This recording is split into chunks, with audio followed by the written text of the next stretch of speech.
write a book, then I write a novel that nobody wants, then I write another book, then I write a novel nobody wants, then I write another book, I write a novel nobody wants, and then I write another book. And so this is the other book. Hello everyone, and welcome to Sunday Morning Coffee with Book Passage, a weekly show where we collect all our favorite moments from last week's free author interviews. If at any point in the video you decide you'd like to see the entire conversation with the author and not just the couple minutes we've selected for you, at the top right-hand corner of each clip we've pinned a link to the original video. Just click the image that looks like an eye and select the appropriate author from the sidebar. Thank you for joining us for Sunday Morning Coffee. We really appreciate it. Now on to the show. It's a strange place. I think of California as a place of aspiration, of envy, of always feeling that there's a party going on that maybe you're not invited to, but that you should have been, or like the invitation was lost in the mail. It's a place of it's a bizarre place in terms of the kind of quality of friendliness and distance that's at the same time. I'm from New York, where people are pretty standoffish until they get to know you. And then when you know them, at the moment you know them, they completely open up and there's nothing hidden at all. When I first got to San Francisco, I was extremely thrown off by how friendly people were, because they were friendly in a way that wasn't really friendly. It wasn't really warm. It was more like familiarity without genuine friendliness.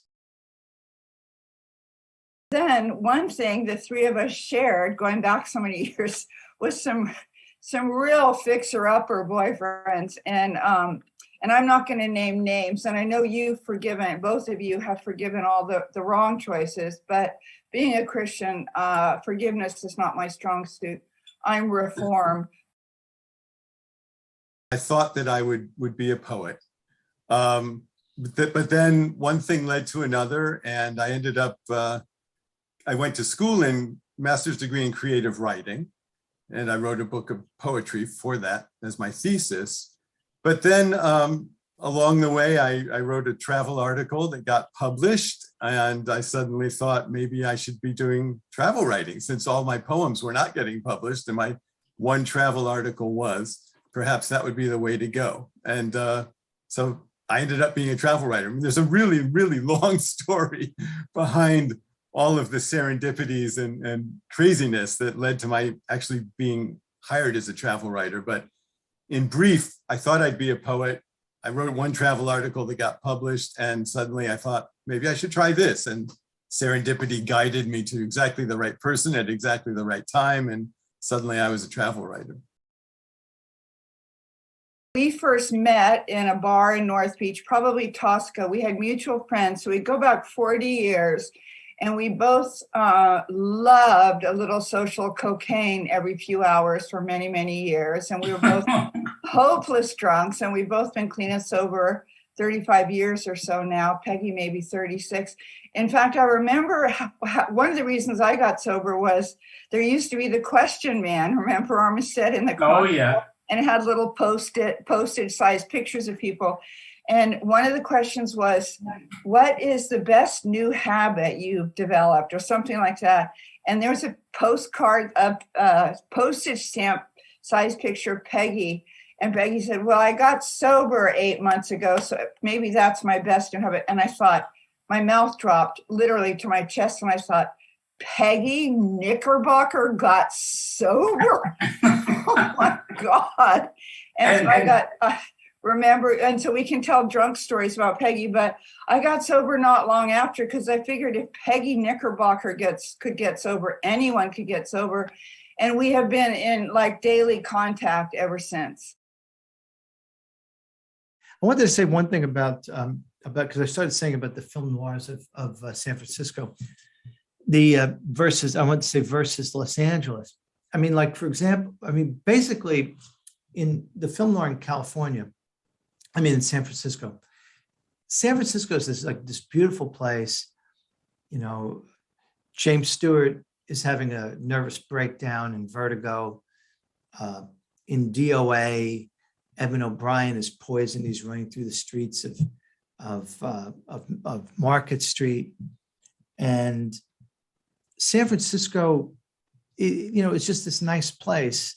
It's very beautiful, and it's too beautiful really to get upset that you're going through all this trouble. And it really doesn't care if you live or die. LA, on the other hand, actually wants to kill you.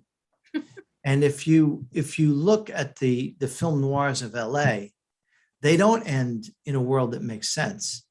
The film noirs of LA end in chaos, in nihilism, in a kind of version of the end of the world, or in the case of Kiss Me Deadly, a literal version of the end of the world. It ends in like nuclear explosions. I remember what I cooked that night, a blue cheese souffle with a green salad. As I whipped the egg whites, I felt as sure as I ever feel about Robert. My senses were alert as I worked in the kitchen, my focus clear. I knew exactly how to proceed. Before bed, I would tell Robert Fisher that I loved him. We climbed into bed soon after dinner to read the paper. When it came time to turn out the lights, Robert sat on the side of his bed. The moon was almost full, making the water gleam. I felt so relaxed and drowsy, I could barely keep my eyes open.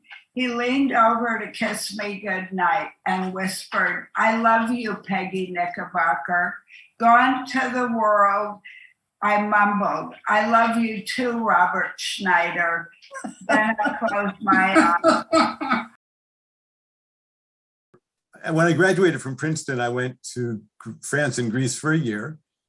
And then I decided to go to graduate school in creative writing. And that freed me up to go to Africa for the summer. And quite spontaneously, I was on a safari with another friend of mine and 3 of my students from Athens and their parents. And Mount Kilimanjaro appeared in the distance. The clouds cleared and there it was. And my friend John said, "Look, it's Mount Kilimanjaro. It would be really amazing to climb that." And I said, "Yeah, that's a great idea." And then suddenly, 4 days later, we were at the Marangu Hotel in Arusha, getting ready to climb Mount Kilimanjaro, something we had not planned to do when we went to Africa. So we made an impromptu climb of Mount Kilimanjaro. And then I went to graduate school in creative writing, majoring in poetry, but I took a nonfiction writing class. And the assignment was to write an article, a nonfiction article. And I thought, well, I guess I'll write about climbing Mount Kilimanjaro. That was a pretty amazing experience. So I wrote that article. I graduated from graduate school, got my master's in creative writing, won a fellowship to go to Japan, a Princeton in Asia fellowship to teach for 2 years in Japan. Before I went to Japan, I thought it would be smart for me to contact some editors in New York and offer to be their foreign correspondent in Tokyo. So I wrote to the New Yorker and the Atlantic and Harper's and all these places that were dying to have a 21-year-old foreign correspondent in Tokyo. And I also wrote to Mademoiselle magazine because I knew them from a competition during my undergraduate time at Princeton. And some of the editors said, well, we don't really need any correspondence in Tokyo. We have Pulitzer Prize winners in Tokyo. But thank you very much for offering, young man. But if you're going to be in New York before you go, we'd be happy to meet with you. So I was living in Connecticut at the time. So I could easily get to New York. And I met actually with a number of editors, but one of the editors I got to meet with was the travel editor at Mademoiselle. And I brought my homework assignment about climbing Kilimanjaro with me as a writing sample. And I handed it to her at the end of our meeting. And I said, this is just an example of my writing. And I just thought I'd drop it off with you. And so you had something to see what I could do.